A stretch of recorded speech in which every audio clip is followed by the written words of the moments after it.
नमस्कार दोस्तों। एफआई के weekly program talk with an expert के इस एपिसोड में आप सबका स्वागत है। दोस्तों, आज मेरी को होस्ट डॉक्टर द्रव्या जैन भी हमारे साथ हैं। तो आज इस सीजन में मैं उनको सबसे पहले उनका वेलकम करना चाहूंगा और साथ ही मैं आज के इंडस्ट्री एक्सपर्ट सरदार हरभजन सिंह जी का वेलकम करना चाहूंगा। सर, आपका बहुत बहुत स्वागत है हमारे इस प्रोग्राम में। थैंक यू संजीव जी, नमस्कार। दोस्तों, हर हफ्ते हम आपके समक्ष किसी ना किसी इंडस्ट्री एक्सपर्ट को लेकर आते हैं और हमारे जो रिस्पेक्टेड इंडस्ट्री एक्सपर्ट्स हैं वो अपनी नॉलेज आप लोगों से शेयर करते हैं। तो आज हमारे साथ हरभजन सिंह जी जुड़े हैं, लेकिन प्रोग्राम की शुरुआत करने से पहले मैं डॉक्टर द्रव्या से रिक्वेस्ट करूंगा कि वो हरभजन सिंह जी की प्रोफाइल हमारे साथ शेयर करें। Thank you mister Arora. Welcome to the show mister Singh. Thank you. Mr. Harbhajan Singh is currently with XLRI Delhi NCR as a Chief of Strategy and HR. He has been with Tata Steel for 30 years and thereafter with Honda Motorcycle and Scooter as a whole-time director. He is also associated with CII Northern Region as the Chairman of the Regional Committee on Skill Development and also with Federation of Indian Industry as the President of its Haryana chapter. Mr. Singh is also an independent director on the board of Frick India Limited and director with Railway Children India. Over to you, Mr. Arora. Thank you doctor द्रव्या।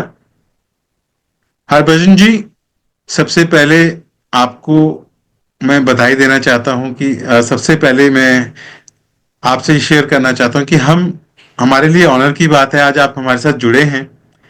और being a profession, being a personal life, जितना मैं आपको closely जानता हूं, मैं अपने audience से share करूंगा कि आप एक बहुत ही बेहतरीन और अच्छे दिल के इंसान हैं, जो कि हम सबके लिए एक इंस्पिरेशन है। तो प्रोग्राम की प्रोफेशनल जो हमने आज सब्जेक्ट चूज किया है इंडस्ट्रियल रिलेशन का, हार्मोनियस इंडस्ट्रियल रिलेशन का, उसकी शुरुआत करने से पहले मैं आपसे निवेदन करूंगा कि आप हमारे ऑडियंस के साथ अपनी जर्नी, लाइफ जर्नी शेयर करें। आपके हर्डल्स, आपके अचीवमेंट्स, प्लीज आप हमारे ऑडियंस के साथ शेयर करें। Thank you Sanjeev ji. At the outset, let me thank you, Davya ji, and the entire FII team for giving me this opportunity to be with all of you. So I started as a Mazdoor in Tata Steel, and I was with Tata Steel for 30 years. Thereafter, I was with Honda Motorcycle and Scooters India for almost 15 years. And for last 4 years, I am with XLRI Delhi NCR. So that is it. And I would say that I was fortunate enough to see both sides of the world. I had been a workman, and I also had been the member of the board. So I was fortunate enough to see the things from both the perspectives, and God had been very kind. So वो कहते हैं ना, फर्श से अर्श तक, तो ये आप लोगों का प्यार और मेरे वेल विशर्स की ब्लेसिंग्स थी और ईश्वर की कृपा कि हम इस यात्रा में एक मजदूर से एक मल्टीनेशनल कंपनी के बोर्ड तक पहुंच गए। और वर्तमान में मैं एक दो कंपनियों के साथ जुड़ा हुआ हूं और फुल टाइम वैसे मैं भी XLRI दिल्ली NCR के साथ chief of strategy and HR के तौर पर कार्यरत हूं। What would I say about the journey? I would say that you find like my first job was to open the tap hole of the blast furnaces and make the hot metal flow in the ladle. उसके लिए नाली बनाते थे, उसमें से hot metal चलाते थे और ऊपर से स्लैग हटाया करते थे। And the job was के 30 minutes work and 30 minutes rest, so that you lie down in front of a man cooler to regain the energy so that you can be again deployed back on the work. So from there I started. I was just a high school pass out when I started my journey, Initially, I was a trade apprentice and then I became a Mazdoor with Tata Steel. That time it used to be called Tisco. And for almost 30 years, I was with them in that journey. I had been with several departments from, basically in the iron making area only. And I also was fortunate enough to have the confidence of my co-workers and colleagues and was with Tata Workers Union as its vice president representing 50,000 co-workmen and also was with ILO for a short stint of 2 years in a ILO Danida project of uh, organization and leadership development and had been joint director for Michael John Center for Research and Human Resource Development. But I continued my education and I had a very firm belief that it is education only which can make a big difference in your life. तो वो कहते हैं ना कि शिक्षा ही लोगों को पंख लगाती है और उन्हें उड़ने की क्षमता देती है कि वो एक पड़ाव से दूसरे पड़ाव तक आसानी से पहुंच सके तो मार्ग सरल नहीं है देखिए चेंजेस ऑफ इनकन्वीनियंस कोई भी ऐसा परिवर्तन जो कि थोड़ा डिस्कम्फर्ट क्रिएट करे और बचपन में और जवानी में तो बचपन तो खेल में ही गुजर जाता है जवानी में आदमी चाहता है कि थोड़ा रिलैक्स रिलैक्स करे यार अब तो माँ बाप की वो अनुशासनात्मक जेल जो होती है उससे कुछ छुटकारा मिल गया है लेकिन वो होता नहीं है तो आप अपने खाली समय में कितने प्रतिबद्ध होकर अपने बारे में सोचते हैं और अपने विकास पर काम करते हैं तो वो एक ऐसी चीज है जो आपको जीवन में कुछ नई ऊंचाइयां छूने में कामयाब बनाने में एक अहम भूमिका निभाते हैं I would say that professionally it is that family wise I am a very happy married man have completed 44 years of my marital journey just day before yesterday I have 3 daughters all of them are well placed in life have grandchildren now but I keep myself fairly busy so that whatever energy is left in me should be put to some productive use. That's all that I could say about myself, sir. Thank you Harbhajan ji सबसे पहले तो पूरी FII family की तरफ से आपको आपकी anniversary की बहुत बहुत बधाई Thank you, Sandeep. जी और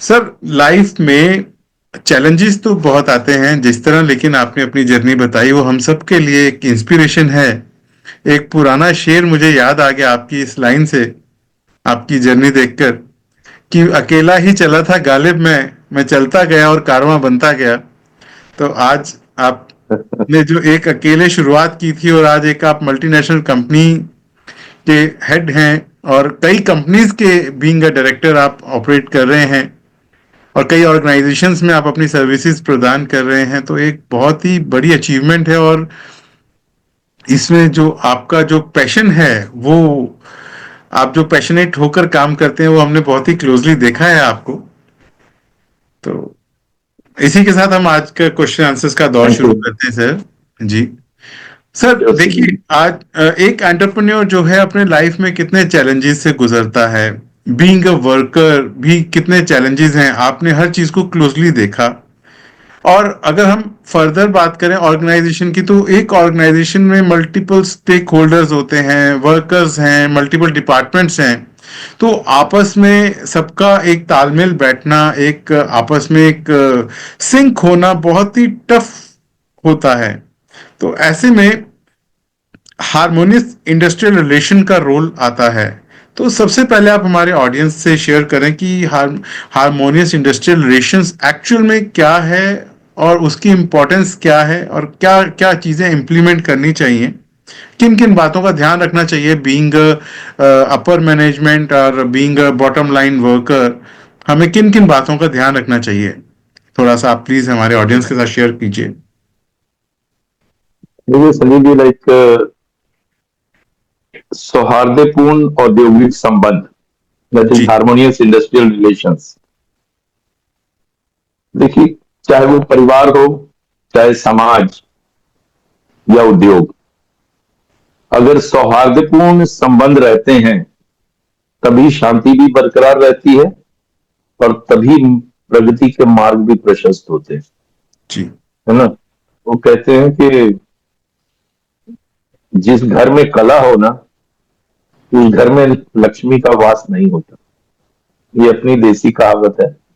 तो वैसे ही जिस उद्योग में भी अगर कला होगी तो, और संबंध सौहार्दपूर्ण नहीं होंगे, तो वैसी जगह में उद्योग का प्रगति कर पाना और लाभ अर्जित करना या प्रॉफिट बना पाना संभव नहीं होगा, या वो अपने फुल पोटेंशियल पर ऑपरेट नहीं कर पाएगा। देखिए, संबंध आपसी विश्वास और तालमेल पर बहुत निर्भर करते हैं। सभी पक्षों को, खास करके अगर उद्योग की बात करें तो सभी पक्षों का परस्पर, you say that mutual reciprocity and trust, कि एक दूसरे के ऊपर भरोसा और एक दूसरे के प्रति संवेदनशीलता का होना बड़ा जरूरी है। देखिए, प्रॉफिट कमाना कोई आसान काम नहीं है, उद्योग चलाना कोई आसान काम नहीं है ना। और ये, वैसे तो मैं ये मानता हूं कि जीवन में दो ही काम बहुत मुश्किल है, एक धन कमाना और दूसरा लोगों की स्वीकृति कमाना। जी। ना धन कमाना आसान है, उसके लिए भी बड़ी मेहनत लगती है, और दूसरे लोग आपको स्वीकार करें, आपकी स्वीकृति लोगों में हो, ये भी बहुत ही महत्वपूर्ण है। सो सो मैं ये कहना चाहूंगा कि उद्योग में मानव संसाधन बहुत ही महत्वपूर्ण भूमिका निभाते हैं, और हम उनके साथ व्यवहार कैसा करते हैं, उनकी जरूरतों की देखरेख कैसे करते हैं, वो तो एक पक्ष है। लेकिन उससे ज्यादा ये बात महत्वपूर्ण है कि हमारी मानसिकता उनके प्रति क्या है। Do we treat labour as a commodity और we treat them as human beings. अगर हम उनके ऊपर एक मानवीय दृष्टिकोण रखते हैं तो वैसी स्थिति में हमारे और उनके बीच में बनने वाले संबंध एक लीगल कॉन्ट्रैक्ट या जो अनुबंध रहता है एम्प्लॉयर एम्प्लॉय का, उसके दायरे से भी बहुत आगे चले जाते हैं और बहुत प्रगाढ़ हो जाते हैं। जब तक लोग कंपनी को अपनी कंपनी नहीं समझेंगे, अपने काम से उन्हें महत्व का अनुभव नहीं होगा या संतुष्टि नहीं मिलेगी, और उन्हें ऐसा नहीं लगेगा कि आवश्यकता पड़ने पर या मुसीबत आने पर ये ऑर्गेनाइजेशन या ये संस्थान हमारे पीछे खड़ा रहेगा, तब तक उनसे वफादारी, लॉयल्टी और एक पैशनेट कंट्रीब्यूशन की उम्मीद करना बेकार है। अगर हमारी ये आकांक्षा है कि लोग बड़े पैशनेट होकर अपने काम को करें, तो हमें उस माहौल का सृजन करना होगा। माहौल बड़ा टॉक्सिक होगा कि लोगों का काम की जगह पर आने का मन ही नहीं कर रहा है, और मजबूरी है उनकी कि नहीं जाएंगे और समय पर पंच नहीं करेंगे तो तनख्वाह नहीं मिलेगी। तो वैसी स्थिति में वो, आप उनके 2 पंच और 1 लंच पर ही उनका कार्यकाल बीत जाएगा, और आपको वो अपने मन से जो दे सकते हैं ना। देखिए, एक बार आदमी का मन किसी काम में लग जाए ना, तो उसे अपने तन का भी होश नहीं रहता। जी। फिर ना उसे थकान का अनुभव होता है, ना उसे ये पता चलता है कि ये काम करते करते कितना समय निकल गया। उसके अंदर एक अलग ही जुनून सा सवार रहता है अपने काम के प्रति, और वैसी स्थिति में उसे थकान का भी अनुभव नहीं होता है।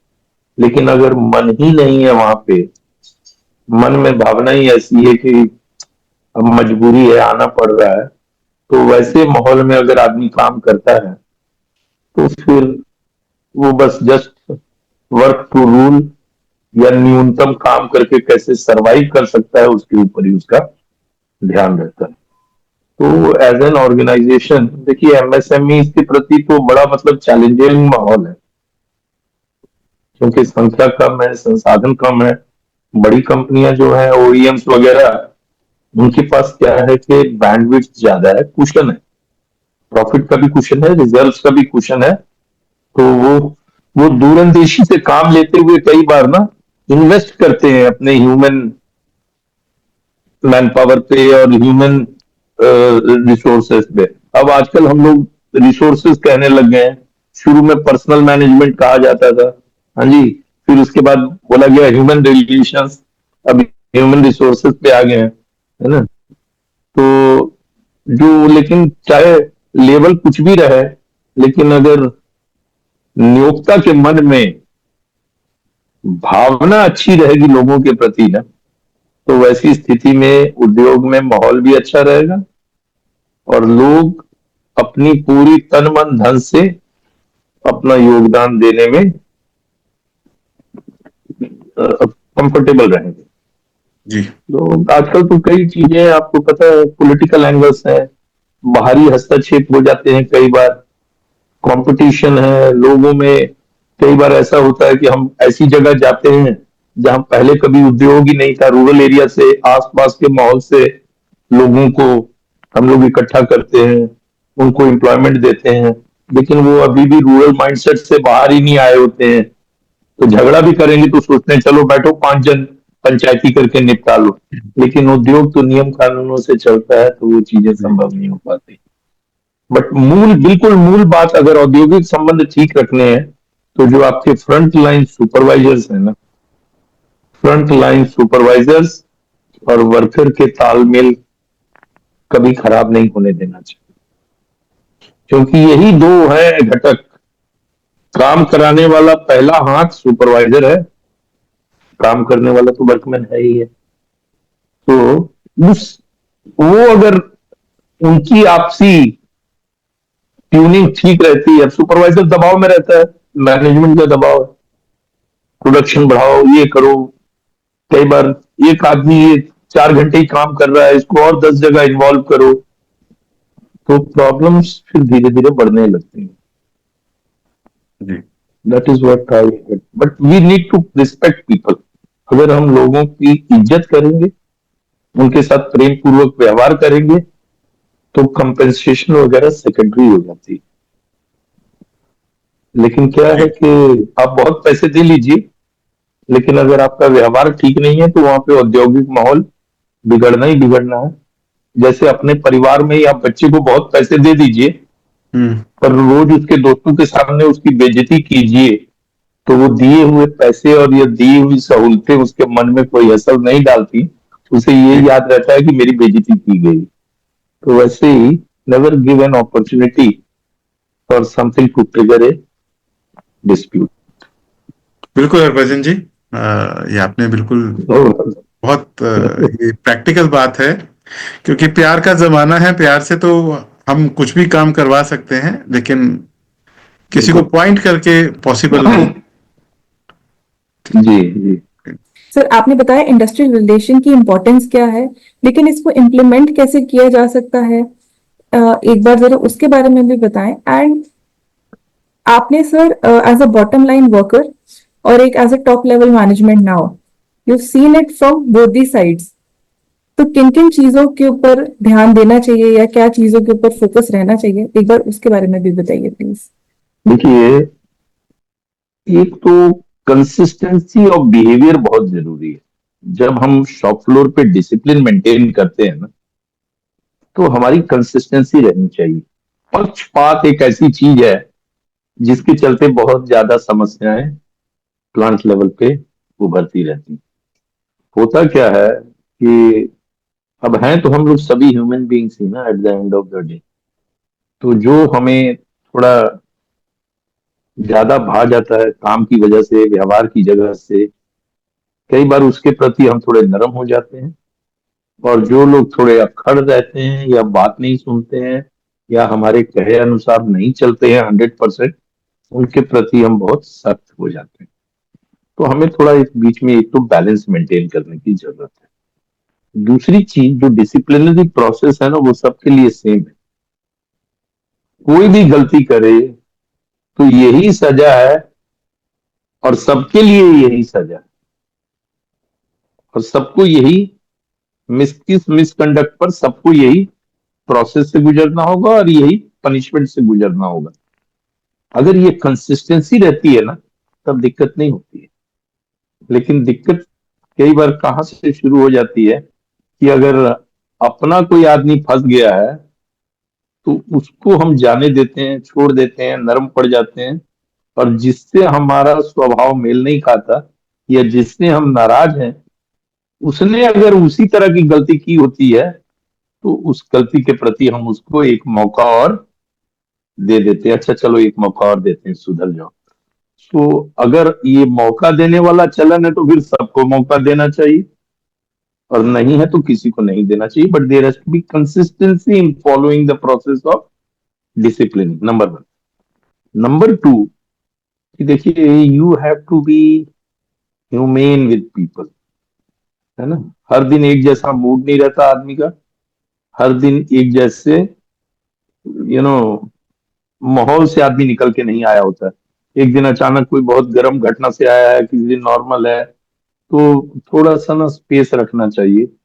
क्योंकि हमें तो इन लोगों के साथ कई साल जीना है ना, जिनसे काम लेना है उनके साथ भी कई साल जीना है। तो ये बहुत छोटी छोटी चीजें होती हैं जो बड़ी बन करके बहुत बड़ी समस्याएं क्रिएट करती हैं। जब ऑर्गेनाइजेशन बनती है ना, मान लीजिए कोई कंपनी खड़ी हो रही है, तो जब कंपनी बनने लगती है तो उसके साथ साथ उसके संस्कार और कल्चर भी बनने लगते हैं।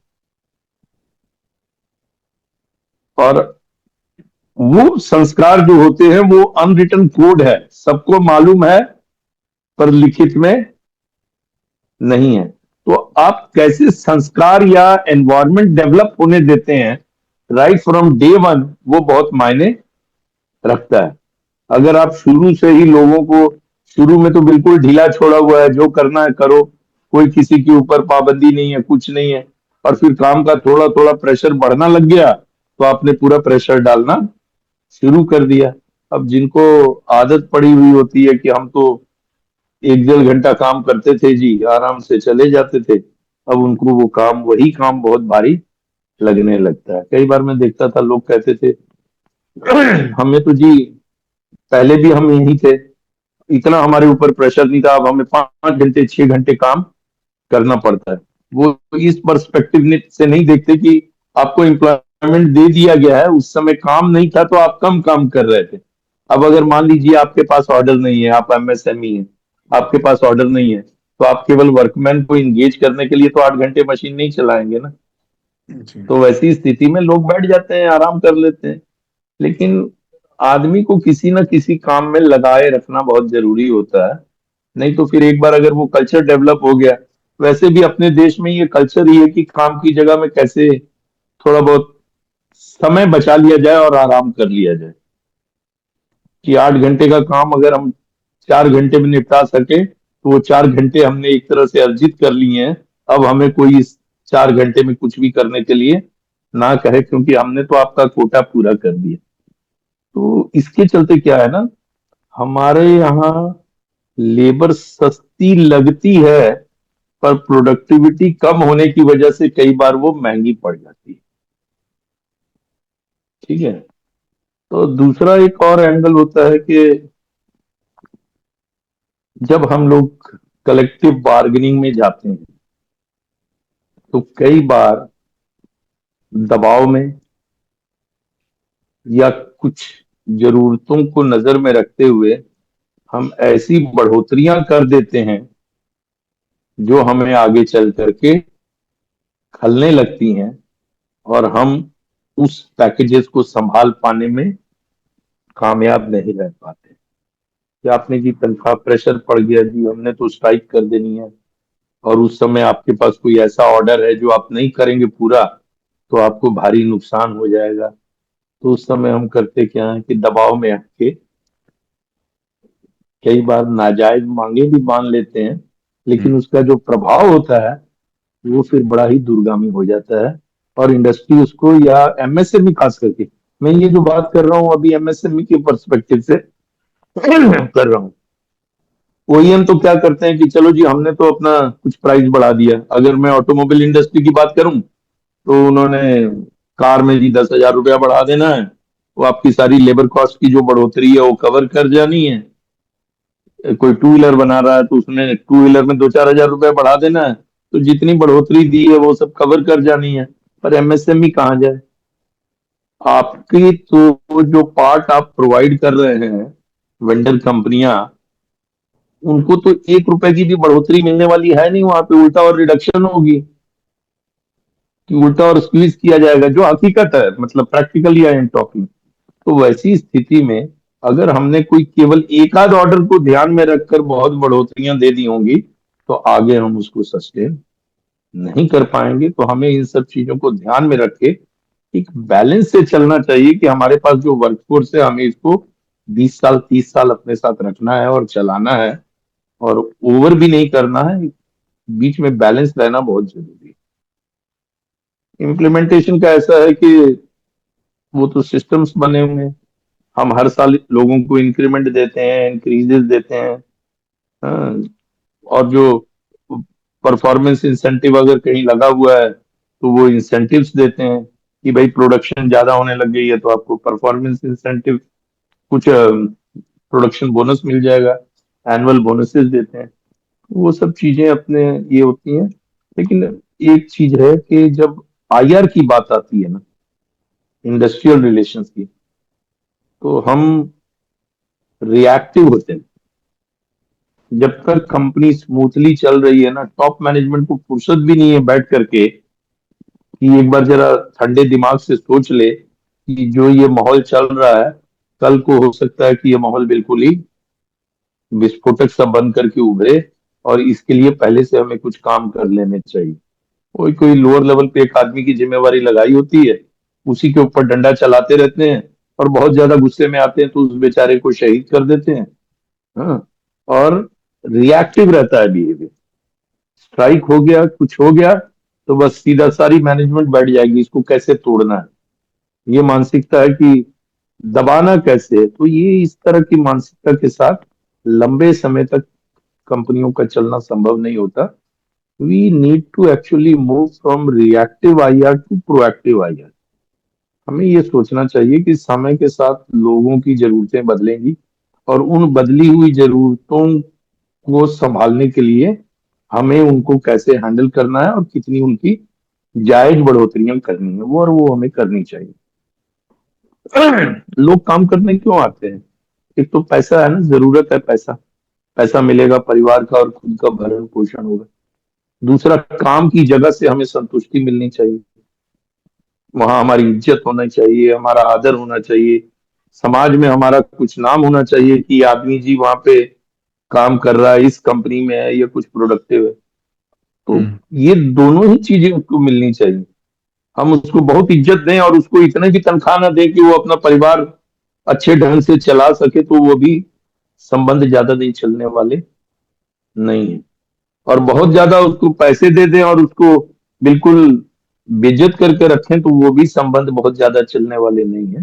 तो from implementation perspective we need to create a balance between the money that we give and how we treat people.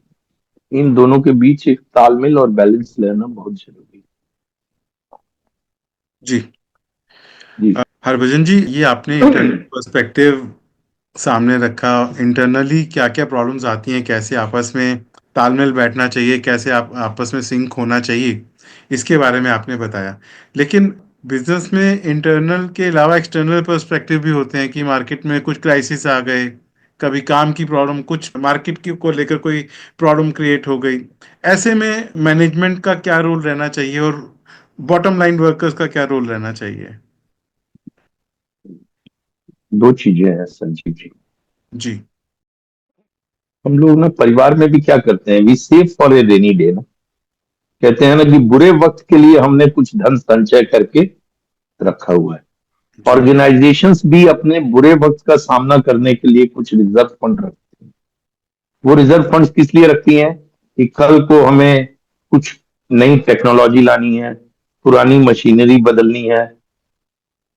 लेकिन कई बार जब इस तरह की स्थिति आ जाए कि मान लीजिए कि मैं एक कंपनी चला रहा हूं और मैंने ये पिछले 10 साल में इस कंपनी से काफी अच्छी चली हमारी कंपनी, हमारे संबंध भी बहुत अच्छे चले, हमने टेक्नोलॉजी के लिए इतना रखा, उसके लिए इतना रखा। अब ऐसा वक्त आ गया है कि हम इसको नहीं सस्टेन कर सकते, तो वर्कर भी बेवकूफ नहीं होता। हम सैलरियां कम भी करते हैं, हम्म, हम स्टैग्नेट भी करते हैं कि अब और बढ़ोतरी नहीं होगी। मैंने कई कंपनियां देखी हैं जहां वर्कर ने आधी आधी तनख्वाह पर साल साल भर काम किया है, और प्रबंधन इतना संवेदनशील और दूरदर्शी था कि उन्हें पता था कि ये बुरा वक्त है, 4 महीने 6 महीने साल का, ये भी कट जाएगा, लेकिन हमने अपने ये लोग नहीं गंवाने हैं।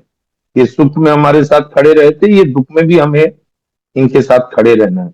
और फिर धीरे धीरे सिचुएशन इंप्रूव कर जाती है। तो उस समय अगर हम देखिए, आदमी के पेट को तो भूख लगनी है, जी उनकी जरूरतें रातों रात 100 से 0 तो नहीं हो जाएंगी। जब आदमी के ऊपर तकलीफ का समय आता है तो वो अपनी सुपरफिशियल जरूरतों को कम करता है कि अब हमने तफरीह नहीं करनी, हमने एंटरटेनमेंट नहीं करना, ठीक है। लेकिन ये तो नहीं करेगा ना कि हमने खाना नहीं खाना, वो तो खाएगा ही ना कम से कम। जी तो मैं समझता हूँ कि बुरे वक्त में भी इतना जरूर देना चाहिए वर्कमैन को जिससे कि उसके मतलब खाने पीने वाली समस्या ना हो और बच्चों की पढ़ाई की समस्या ना हो। बाकी चीजें अगर आप कट भी कर दीजिएगा तो लोग भी समझदार है, उतने बेवकूफ नहीं है। लेकिन इसमें होता क्या है कि कई बार बाहरी तत्व बीच में घुस जाते हैं जो लोगों को ये गुमराह करते हैं कि अरे ये कुछ नहीं है, ये तुम्हें बेवकूफ बना रही है कंपनी, इनके पास बहुत ऑर्डर है, हम्म, आप घबराओ मत, हम तुम्हारे साथ खड़े हैं और हम इनको दबा करके तुम्हें पैसे दिलाएंगे। तो कई बार लोग बहक जाते हैं तो फिर उसके परिणाम भी भोगते हैं। लेकिन जिस कंपनी में ट्रांसपेरेंसी है और दोनों पक्ष एक दूसरे की स्थिति को अच्छी तरह से समझते हैं और एक दूसरे के सहयोग के लिए खड़े रहते हैं, उनके ऊपर आमतौर पर ये बाहरी तत्वों का बहुत प्रभाव नहीं चलता। जी सर, पिछले कुछ टाइम में लेबर लॉ में क्या चेंजेस आए हैं और उनका क्या इम्पैक्ट है, एक बार वो डिस्कस करते हैं sir. See the major changes which we are looking forward to, कि अभी the entire labor laws have been codified into 4 codes, और ये अभी इम्प्लीमेंटेशन नहीं हुई है। इनकी इम्प्लीमेंटेशन, अब लेबर लॉज की दिक्कत क्या है कि लेबर लॉज कंकरेंट लिस्ट का मामला है। तो centre has modified the laws and codified them to some extent. How will it impact the overall productivity of the industry is yet to be seen. But कोई बहुत ऐसे changes नहीं है जिसने कि पुराने तंत्र को बिल्कुल हिला दिया हो, और वैसे कुछ खास चेंजेस नहीं है। But still I think something is better than nothing. कि कुछ तो लेबर लॉस को कोई छूने ही नहीं देता था। वो जो 1926 से ट्रेड यूनियन एक्ट बना तो उसी को हम ढो रहे हैं। उसके बाद इंडस्ट्रियल डिस्प्यूट्स एक्ट 1947 का बना है, तो वही चला जा रहा था। तो now there are certain changes which are there, and I think they will be helping the industry to increase its productivity and easing out the problems of industrial disputes also. मेरे ख्याल से इनका एक बार पूरा पूर्ण तौर पर जब क्रियान्वयन हो जाएगा, then we will have to see कि what is the overall impact. But any change is for the betterment. और ये change भी जो है, कम से कम change तो हुआ, that itself is a big change. I think it is good. It is good that the government is thinking in that direction, and the uh, because labor law एक ऐसी चीज है कि ट्रेड यूनियंस उसको छूने ही नहीं देती थी। तो किसी तरह से अगर थोड़े बहुत भी चेंजेस इम्प्लीमेंट हो रहे हैं, तो I think it is like opening a new era of fresh thinking and it will help us in the long run. Right. Thank you Harbhajan ji. आज और क्वेश्चंस तो बहुत हैं, लेकिन आपके साथ बात करते हुए वक्त का पता नहीं लगा। तो अब थैंक यू, थैंक यू. आज हम प्रोग्राम को यहीं वाइंड अप करने की परमिशन चाहेंगे आपसे। और जाने से पहले आपसे रिक्वेस्ट है कि कुछ हमारे आप ऑडियंस को कोई मैसेज देना चाहें, आप प्लीज दीजिएगा। मैसेज इज दैट अब पहले वाली बात नहीं है, ये नया युग है और जनरेशन भी नई है.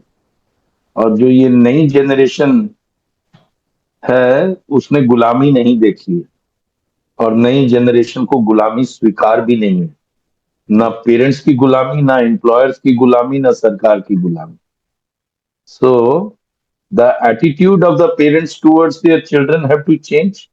The attitude of the overall educational system towards the students have to change, and also the attitude of governance towards the society has to change.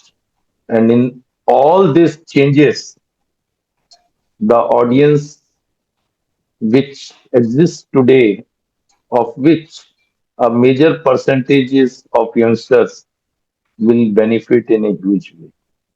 And I wish all the best to all the people, and I have great hope from the new generation, which is millennial, and I think this generation will show us a new face of new India. Thank you. Thank you Harbhajan ji. तो दोस्तों, ये था हमारा आज का programme, और आज हमने हार्मोनियस रिलेशनशिप की बात की, इंडस्ट्रियल रिलेशंस की बात की।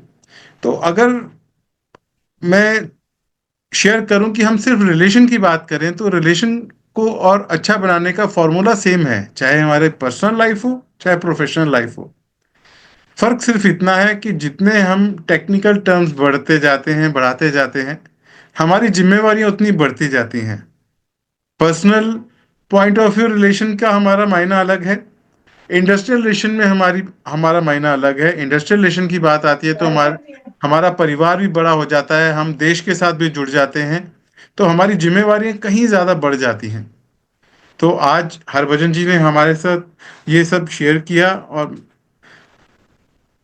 मुझे उम्मीद है कि आप सब लोग इस बात को इम्प्लीमेंट करने की कोशिश करेंगे और आगे बढ़ेंगे। तो इसी के साथ ही आज का प्रोग्राम हम यहीं समाप्त करते हैं। अगले हफ्ते फिर मुलाकात होगी एक नए इंडस्ट्री एक्सपर्ट के साथ। नमस्कार।